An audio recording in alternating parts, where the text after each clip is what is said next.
How strong is your average human in the Croods? Or I guess in this case, cave person. Carrying on our series to discover how strong humans are in other media, we have come to the Croods.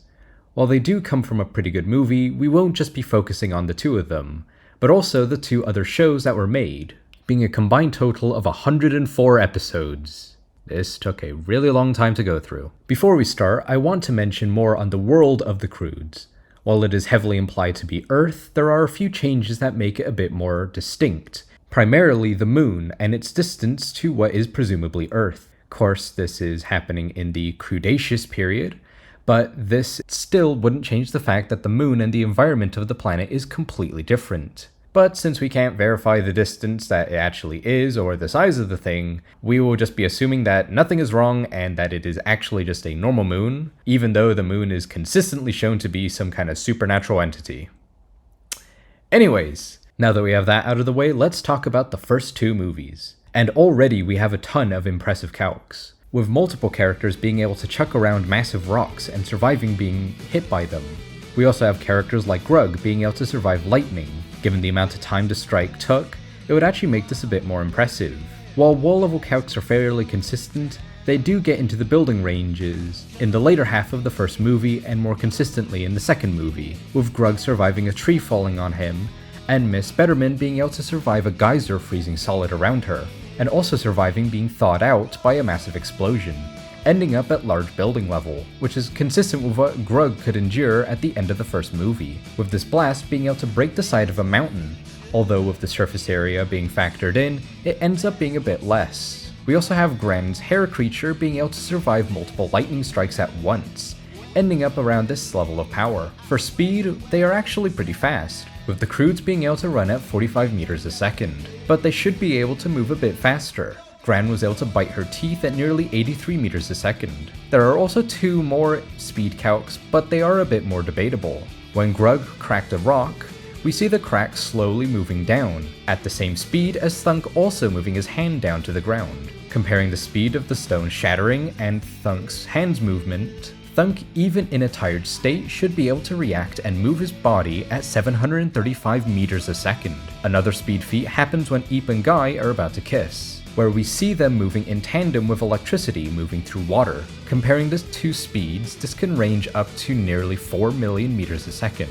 This is absolutely a highball, but it is still applicable, making humans in this world around large building level and over twice the speed of sound. Going on to the first of the two shows, we have the Dawn of the Croods, which gives us some really impressive calcs. We still have the normal wall to small building level rock throwing and moving, but we also have some building level calcs, with the shockwave created by Thunk and Eep's static electricity. We also have this lightning bolt which dissipated a small tornado, Eep and Lurk being flung across the horizon, and Grug taking a chunk of a meteor to his face. Moving up, most of these calcs end up being more for durability, as we only see large building level calcs being performed by more powerful characters, such as Grug, which can casually do building to large building level attacks in an amped state. Even though that's the case, their durability is still impressive, such as being able to survive being thrown through a cloud hard enough to split it. However, the most impressive calcs in the entire franchise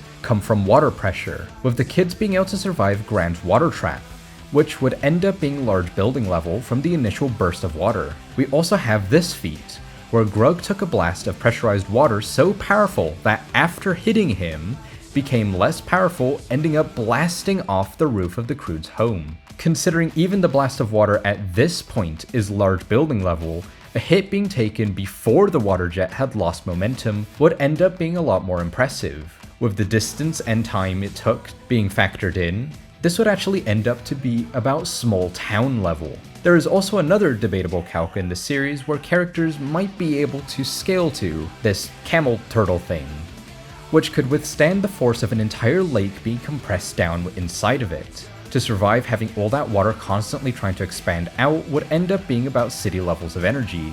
While scaling to this creature is very debatable, it's still not too much of a stretch considering how weak it's portrayed in this series and its strength comparison to other cave people. Moving back onto speed, we have a couple of impressive calcs.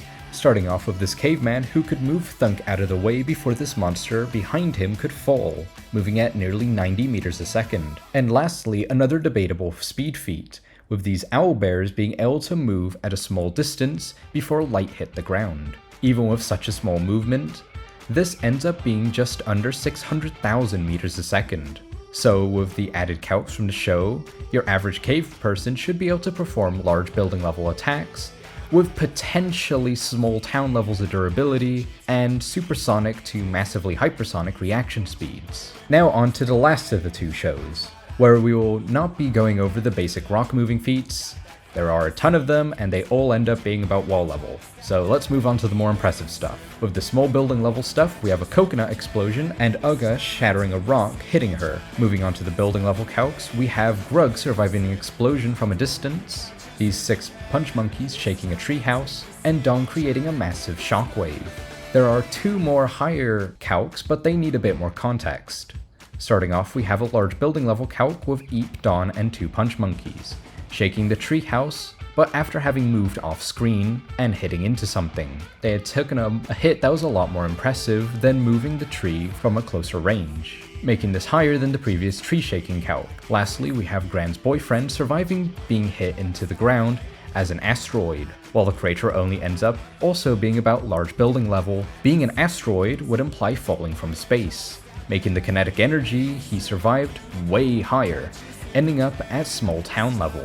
While it is unknown how he actually got into space, it is heavily implied that this was due to some kind of avalanche volcano explosion that must have frozen him solid and shot him into space. This could end up far higher in terms of scaling, however due to the assumptions needed to calc this, it's best to just use what's shown on screen.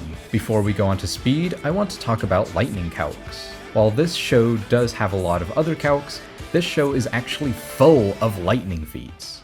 So here are 10 lightning calcs, with the intensity and energy output being based on the amount of time the lightning lasted and the size of the strike. We also have this last lightning calc, which supposedly came from the moon, which is some kind of supernatural entity, being able to pulsate and combat the sun. Considering how the scene is framed, the calc is of a lightning strike being powerful enough to travel the distance of the moon to Earth, not based on the other supernatural powers of the moon.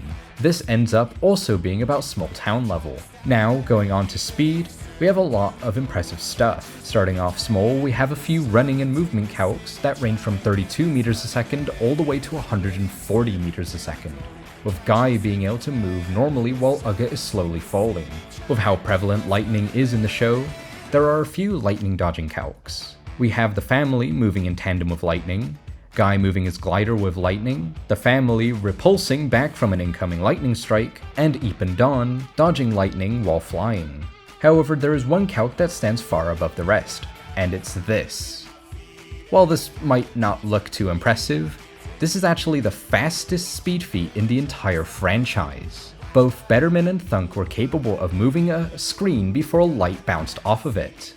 To be able to swivel the mirror the distance they had turned it before light had time to leave the screen would require that they move between 4,421 to 6,315 times faster than light. Yes, massively faster than light Croods is real. Now that we've gone through everything, we can figure out how strong your average cave person in the Croods universe would be. Your average cave person should be able to take and dish out large building level hits easily, scaling from Mrs. Betterman, who doesn't have any of the training that the Croods have. Considering also that a normal punch monkey could also do basically the same thing, this should be fairly consistent. They should also be able to react at massively hypersonic to relativistic speed feats, scaling at a low end, being able to escape from owlbears, and scaling to Dawn who could evade lightning. At a high end, they might be able to scale to Thunk and Betterman, however due to Betterman's higher intelligence to your average cave person, and Thunk's skill with the window, both might be faster at using it than your standard cave person.